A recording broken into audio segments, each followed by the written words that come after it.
Bonjour à tous et bienvenue dans cette démonstration de pastel sec et plus précisément de pan pastel. Ça y est, j'ai enfin testé mes pan pastel pour le travail de la peau. Parce qu'en fait à la base c'est pour ça que je les avais commandés, pour pouvoir le faire sur ce sujet spécifiquement. Parce qu'un visage humain c'est vraiment plein de nuances différentes et c'est surtout des transitions très très douces. Et je me disais que ces outils avaient l'air super pour créer la peau. Je sais que parmi vous, il y en a plusieurs qui attendaient ce tutoriel avec impatience, donc je suis très heureuse de pouvoir vous le présenter aujourd'hui. Comme le modèle, j'ai choisi Stromae parce que je l'avais déjà immortalisé il y a quelques années maintenant.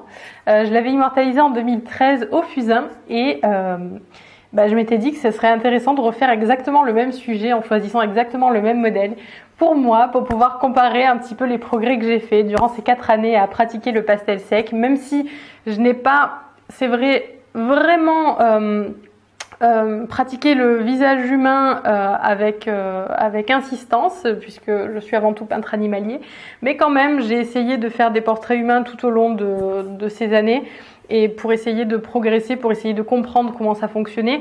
Donc j'étais très enthousiaste à l'idée de pouvoir refaire le même sujet et vraiment avoir les deux face à moi et comparer. Et je vous mettrai la comparaison à la fin de la vidéo pour que vous aussi vous puissiez voir les progrès que j'ai fait, et j'espère que ça vous motivera à continuer à pratiquer, que ça vous donnera envie vous aussi de progresser. Même s'il y a des sujets qui vous paraissent aujourd'hui très difficiles, eh bien sachez que si vous continuez, si vous persévérez, dans quelques années vous aurez fait de très très beaux progrès et vous serez fier de votre parcours, et c'est encore plus gratifiant quand vous galérez un petit peu au début parce que du coup vous vous dites waouh, j'ai surmonté l'obstacle et aujourd'hui je suis récompensée pour mes efforts. Donc j'espère que ce tutoriel vous motivera, mais ce n'est pas forcément sa fonction première. Vous l'aurez compris quand même, sa fonction première c'est de vous montrer un petit peu le travail de la peau avec les pan pastel. Donc pendant que la vidéo va se diffuser en accéléré, je vais vous dire toutes mes observations pendant que j'ai fait ce visage avec ces outils-là. Je trouve qu'ils sont formidables et je sais que pour tous mes portraits humains au pastel sec, j'irai chercher directement mes pan pastel parce que je trouve qu'ils sont super, et je ne suis pas sponsorisée par pan pastel. Je le dis parce que je le pense et parce que j'ai envie que vous puissiez tester des outils qui sont particulièrement appropriés. Après, même si on a tous des affinités différentes, c'est pas parce que moi je les trouve super que vous allez forcément les trouver super, mais en tout cas je pense que ça vaut le coup de les tester parce que si ça passe avec les pan pastel, vous ne serez vraiment pas déçus du résultat, et je suis sûre que comme moi vous aurez beaucoup de plaisir à peindre avec. Donc sans plus attendre, c'est parti pour la démonstration. J'ai commencé ce portrait par réaliser une esquisse au crayon pastel blanc, et je travaille sur pastel mat format 24 par 32. En fait, vous pouvez acheter des blocs de pastel mat qui sont au format 24 par 30, et vous pouvez aussi acheter des feuilles volantes de la couleur de votre choix, et celles-ci, on ne sait pas trop pourquoi, mais elles sont un poil plus grandes. Elles font 24 par 32 cm, donc j'en ai acheté quelques-unes pour pouvoir faire mes propres tableaux. Donc vous pouvez voir que j'utilise un couteau à bourron, et vous pouvez voir aussi que j'ai eu un problème avec ma caméra. Hop, il y a une séance là de quelques secondes, rassurez-vous, ça ne dure pas très longtemps, qui est floue parce que la mise au point était sur ma main. Par contre, vous pouvez voir que ma main, elle, est très nette. Il n'y a pas de problème. Mais je regrette vraiment beaucoup. J'avais pas fait attention, et le temps que je m'en rende compte, eh bien, j'avais déjà pas mal avancé sur le travail des yeux, qui en plus est un travail super intéressant. Donc, je vous mets le lien vers un autre tutoriel YouTube, comment faire des yeux au pastel sec avec des crayons. Comme ça, vous pourrez voir comment j'ai réalisé un œil de manière plus détaillée. Là, vous pouvez voir quand même un aperçu avec l'œil droit, et puis ils sont pas terminés, hein. C'était vraiment juste la sous-couche. Donc voilà, vraiment désolée pour ces quelques secondes de flou. Je sais que c'est pas agréable du tout, mais bon, je ferai plus attention la prochaine fois. Donc ce qu'on peut dire en tout cas sur le travail de la peau, c'est que dans un premier temps, j'ai travaillé essentiellement avec les pan pastel. C'est vraiment l'outil que j'ai le plus utilisé pour ce portrait-là. Les crayons, je les ai quand même utilisés, notamment pour les petits détails comme les yeux, les sourcils, les narines, la bouche. Mais pour la peau, je trouve que les pan pastel sont très très bien. Il y a une chose aussi importante à remarquer, c'est que j'ai utilisé du jaune dans cette peau mate. Et il faut faire très attention avec le jaune, il faut l'utiliser avec parcimonie. Seulement, je voyais bien qu'il y en avait sur mon modèle, donc j'ai vraiment ressenti le besoin de l'utiliser. Mais il faut vraiment le voir pour décider, voilà, je vais en mettre. Parce que sinon, ça peut vite donner un aspect un petit peu bizarre à vos portraits humains, ça peut donner un aspect limite un peu malade. Donc c'est vraiment à ce cas particulier-là que j'ai décidé de l'utiliser, mais faites attention selon votre modèle. De toute façon, là je vous donne la liste des couleurs comme toujours dans la description de la vidéo, enfin comme souvent plutôt, je ne vais pas systématiquement, mais du moins pour cela je vous la donne. Mais sachez bien une chose, si vous n'avez pas trop l'habitude de voir mes vidéos, je le redis, quand je vous donne une liste de couleurs, c'est parce qu'il y a beaucoup de gens qui me le demandent et puis ça leur fait un exemple. Mais prenez bien ça pour ce que c'est, un exemple. Parce que chaque sujet va avoir sa propre palette. Parce que d'une part, vous avez la peau qui est particulière à chaque sujet, mais vous avez aussi l'environnement dans lequel se trouve le sujet qui va se refléter également sur sa peau. En fonction de la lumière, en fonction de l'endroit où il se tient.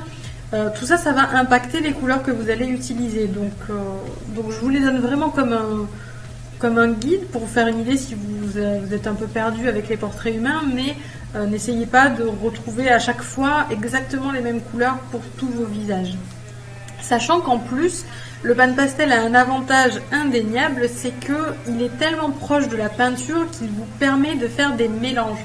Donc en fait, les couleurs que j'ai utilisées, il y a des endroits où je vais les utiliser pures et puis il y a des endroits où elles vont se mélanger les unes aux autres et elles vont créer une autre nuance, une nuance encore différente qui n'est pas sur ma palette. Donc ça je trouve que c'est absolument génial parce que ça permet de faire des transitions super belles. Et pour moi c'est un gros avantage par rapport au pastel en bâtonnet. C'est vrai qu'on peut faire des mélanges aussi avec les bâtonnets mais pas aussi fins. Honnêtement là c'est vraiment presque de la peinture. On peut voir que pour les oreilles, j'ai changé mon couteau. Vous voyez, celui-ci, il est triangulaire. Donc la pointe est beaucoup plus fine et elle me permet de travailler quand même au pan pastel dans des zones qui sont plus étroites. Par contre, j'ai quand même utilisé les crayons pour les zones de relief. Au niveau des oreilles, il y a pas mal de petits reliefs. Donc c'est très bien d'avoir des crayons à ce moment-là pour le travailler avec beaucoup plus de finesse. Pour les cheveux, j'ai utilisé pas mal de noir et je suis venue donner à ce noir des nuances différentes avec notamment du bleu et du beige pour leur donner un petit peu de brillance. Et j'aime bien aussi utiliser les crayons dans les cheveux pour créer la finesse. Et je vous mets aussi le lien vers un tutoriel si jamais vous l'avez loupé. Je vais vous montrer comment créer les cheveux au pastel sec. Alors là, c'est pas au pan pastel, ce sera au bâtonnet avec les cheveux de John Lennon. Et vous allez voir, de toute manière, j'utilise les pan pastel de la même manière que j'utilise les bâtonnets. Donc en grande sous-couche, en aplat, et après je viens retravailler avec le crayon si besoin. J'aime beaucoup travailler la zone du cou parce que je trouve que c'est une zone qui nous donne l'occasion de donner beaucoup de profondeur à notre visage. Notamment en accentuant l'ombre qui se trouve sous le menton. C'est là où on va pouvoir jouer, enfin, c'est une belle occasion de jouer sur l'aspect 3D. Après pour ce qui est des vêtements, ça m'a fait rire de passer à cette partie-là parce que quand j'avais fait mon premier essai de Stromae au fusain et que j'avais vu tous ces carreaux, je me souviens, j'avais été un petit peu dépassée, je me suis dit oh là là, elle est compliquée cette chemise, donc je vais faire plus simple et j'avais grandement simplifié les choses. Et là par contre j'ai eu très envie de la faire au pastel parce que c'est vrai que ça prend du temps de faire tous ces petits détails, mais je trouve que c'est très agréable et en fait je me rends compte que mon goût pour ce genre de zone un petit peu délicate et longuette a bien évolué et je trouve aujourd'hui que c'est très plaisant de passer du temps à faire tous ces petits détails. Je suis pas pressée de toute façon, j'avais vraiment tout le temps devant moi donc j'ai pris mon temps et je me suis bien amusée. Je trouve que ça détend en fait de faire ce genre de zone là. Même si ça demande de la minutie et de la concentration, bah c'est bien aussi de se concentrer sur quelque chose. Enfin, en tout cas moi j'aime bien. Et donc sachez que si vous débutez et que vous avez du mal comme ça à rester concentré très longtemps, c'est quelque chose que vous allez travailler au fur et à mesure que vous allez pratiquer.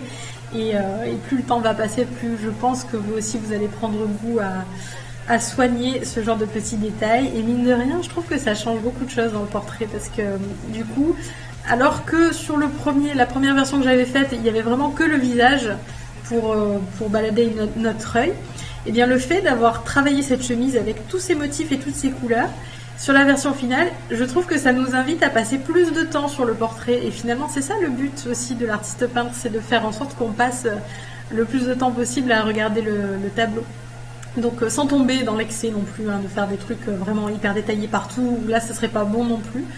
Eh bien, des petits éléments comme ça supplémentaires, ça peut être très sympa. Évidemment, notre regard est tout de suite attiré par les yeux parce qu'on est humain et que c'est toujours comme ça. On regarde toujours les yeux du sujet que l'on fait, qu'il soit humain ou animal. Donc, quand on regarde le tableau, on commence par les yeux, du coup on descend sur le visage et après on arrive à cette chemise multicolore et on peut passer un petit peu de temps à observer tous les petits détails. Vous pouvez voir que j'ai beaucoup utilisé les crayons. Je sais même plus si j'ai utilisé les pâtes pastel pour les carreaux. Je crois que je les ai utilisés pour la veste, mais pas pour les carreaux de la chemise qui étaient vraiment petits. Et comme j'ai beaucoup de crayons de couleurs différentes avec mes Faber-Castell Pitt, c'était l'occasion. C'est vrai qu'il y a des couleurs que j'utilise très peu finalement, hein, comme j'ai le coffret, je sais plus combien il y en a, je crois qu'il y en a 60. Ou c'est peut-être 120 d'ailleurs. Enfin, j'ai le plus gros coffret qu'on puisse avoir, j'avais demandé pour Noël, c'était mon magnifique cadeau, j'étais trop heureuse. Et du coup, j'étais très contente de pouvoir y traîner certaines couleurs. Bon, je raconte un petit peu ma vie, c'est pas grave. Du coup, on en est sur les touches finales. Hein. Là, je peaufine vraiment la peau avec quelques crayons pour donner un peu de consistance. Et voilà pour ce qui est du portrait de Stromae. J'espère de tout cœur que ce tutoriel vous a plu. Je vous montre tout de suite après la comparaison entre ma première version de 2013 au fusain et cette version de 2017 au pan pastel. Alors, ce que l'on peut voir dans cette comparaison, bon, c'est mon analyse personnelle, hein, mais c'est que en 2013, les traits étaient beaucoup plus grossiers. Ça faisait un petit peu caricatural parce que même s'il fait une grimace, donc forcément, il y a certains traits qui sont accentués, notamment au-dessus du sourcil, mais quand même, ça manquait en fait de transition douce. Et on peut voir aussi que sur le visage, il y a beaucoup de zones blanches au niveau des pommettes, au niveau du nez, au niveau du front. Retenez bien ceci, en noir et blanc, la seule zone du papier qui doit rester blanche, c'est le reflet dans les yeux en général, mais pas toujours. Sinon, la peau doit toujours être un tout petit peu grisée parce que ça arrive jamais qu'il y ait un blanc vraiment éclatant, à moins qu'on ait choisi une photo très contrastée et surexposée. À ce moment-là, oui. Mais sinon, il y a vraiment juste ce petit éclat lumineux dans l'iris qui va être la zone la plus blanche du tableau. Donc le fait que j'ai laissé des grandes zones blanches sur ce visage, c'est une erreur.